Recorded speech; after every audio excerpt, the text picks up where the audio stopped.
Fala, rapaziada! Sejam bem-vindos a mais um vídeo aqui no canal. Eu sou o Sérgio Português e vocês estão no canal Paixão da Gama. Rapaziada, sabadão, dia de jogo de Vasco. Vamos trazer aqui uma análise rapidinha aqui de um vídeo em que o Flávio Dias trouxe, né, a sua opinião a respeito do que está acontecendo no bastidores da venda da SAF. Um corte rápido só para manter um pouco mais informado os vascaínos sobre essa situação. Então vamos ao corte lá do Atenção Vascaíno com o Flávio Dias.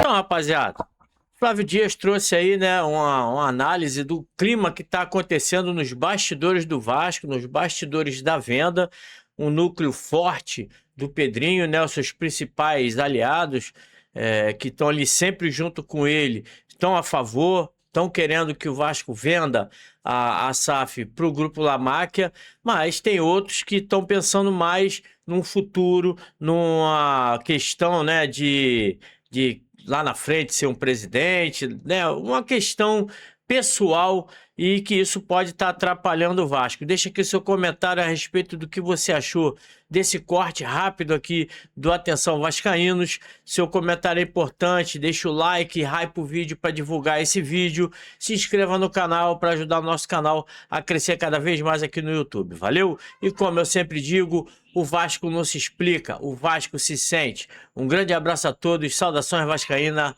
Fui! Gente, e isso acontece, porque a gente está falando aqui de um grupo de uma mesma ideologia política, mas que na hora da venda da SAF ou da revenda da SAF se dividiu, porque alguns achavam, por exemplo, que o modelo sem investidor era um modelo viável, um modelo totalmente sustentável. Só que o Pedrinho pensava diferente e passou a buscar um investidor desde o início. E acho que isso é muito importante que a gente diga.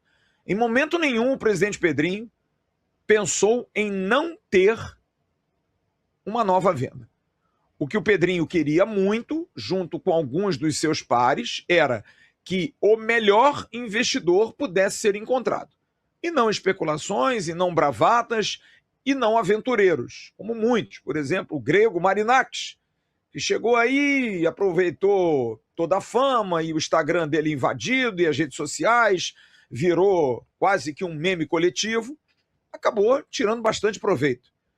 Então o Pedrinho tinha esse cuidado e foi muito bombardeado de que não queria vender. E isso se comprova hoje, de que na verdade o que o presidente Pedrinho queria era tentar escolher o mais seguro.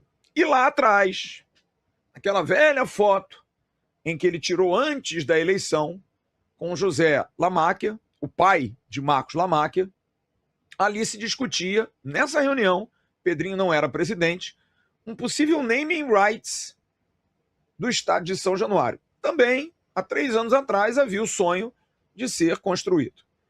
Só que no final das contas, o estádio ainda não saiu do papel, dependendo de venda do potencial construtivo, mas não há dúvida que em algum momento ali se falou do futuro do Vasco, de investimentos, de patrocínios, de buscas por dinheiro novo.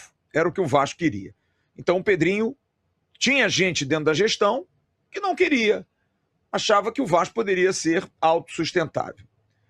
Nos últimos tempos, vamos colocar aí nos últimos 18 meses aproximadamente, muita gente que fazia parte da gestão começou a ter uma participação mais direta dentro dos rumos da SAF. É bom lembrar, o associativo e a SAF, que é o futebol, o CRVG e a Vasco SAF.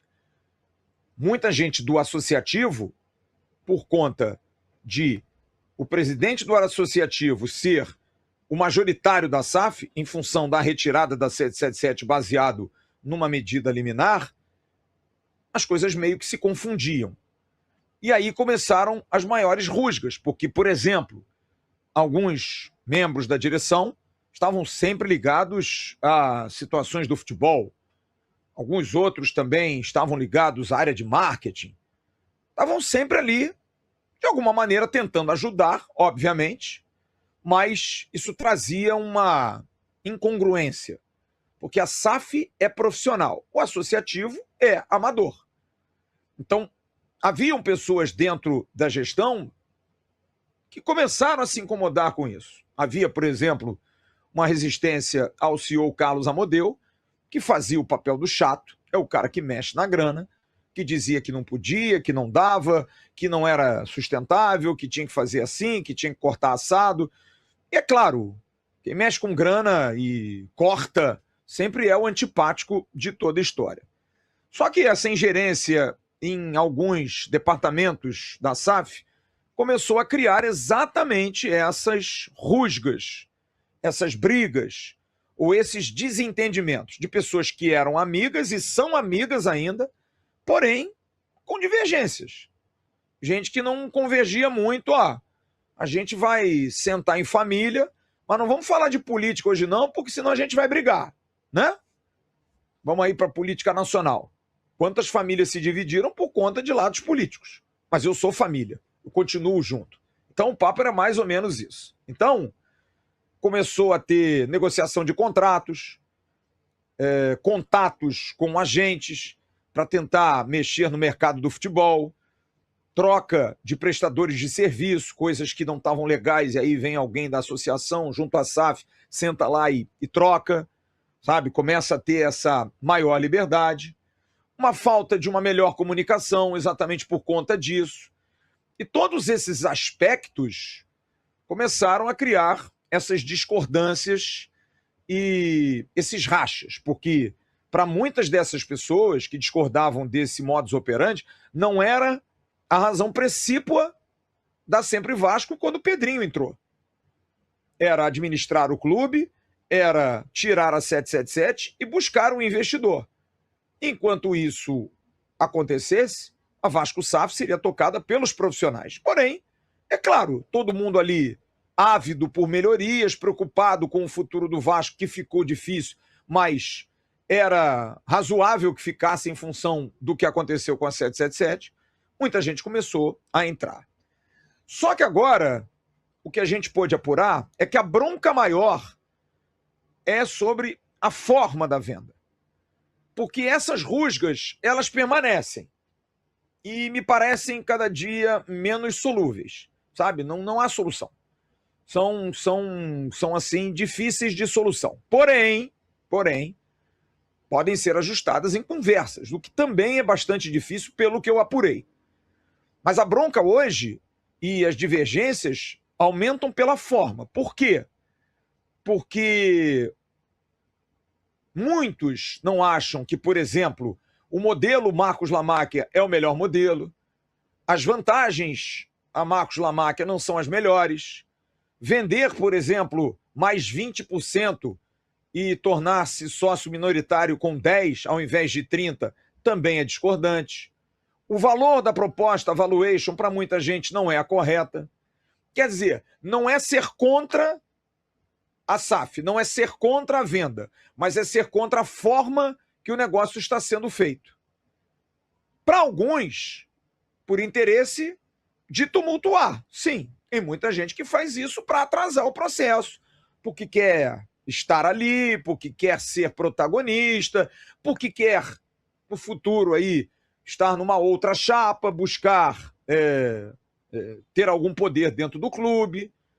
E outros não. Outros, de alguma forma, concordam com algumas situações, mas discordam de outras. Apenas como realmente figuras importantes, porém discordantes. Há uma tendência, até em função disso, de que a gente possa ver em breve até um movimento de algum VP sair, de alguém da gestão não estar porque não concorda. Por que eu estou colocando isso? Porque hoje existem 5 figuras dentro do Vasco que são absolutamente fechadas nesse processo com uma opinião única. E quem eu não citar aqui não é que seja contrário, muito pelo contrário, tá? Mas o presidente Pedrinho, seu assessor direto Marcelo Macedo, Alain Belaciano, que é presidente do conselho, né? Cristiano Campos, que é o braço direito, e Felipe Carregal, advogado brilhante do Vasco, que defendeu aí muitas vezes a questão da SAF em várias entrevistas e estava sempre ligado aos julgamentos de 777, de ECAP e tudo mais. Esses 5 formam ali o núcleo duro, o core, estão fechados. Ah, mas quem não está nesse... está contra? Não. Diverge, converge, discute, sabe? E tenta, mas não há uma divergência. Tem outras pessoas que, é claro, a gente não pode falar, por conta até de comprovação e de implicações futuras, que a gente não pode abrir, porque tem muito torcedor que fica naquela, bota aí pra gente saber quem são os caras. Não é assim, gente. Não é assim. Então, o que a gente está trazendo aqui é que existem divergências hoje quanto à questão da forma. Mas esses discursos que se diferem, essa inconstância, é a grande preocupação desse núcleo de 5, e principalmente do presidente Pedrinho. Por quê? Porque o Marcos Lamáquia já não gosta muito de aparecer. E vocês já devem ter percebido, é um homem de uma foto só ou 2 fotos só. Ele é extremamente sigiloso, ele é extremamente na dele. É um homem do mercado, cuida de grana, não é um cara de high society, não é nada disso. E que isso, de alguma maneira, não se sentir minimamente querido botando grana, né, botando dinheiro, pode ser que ele chute o balde.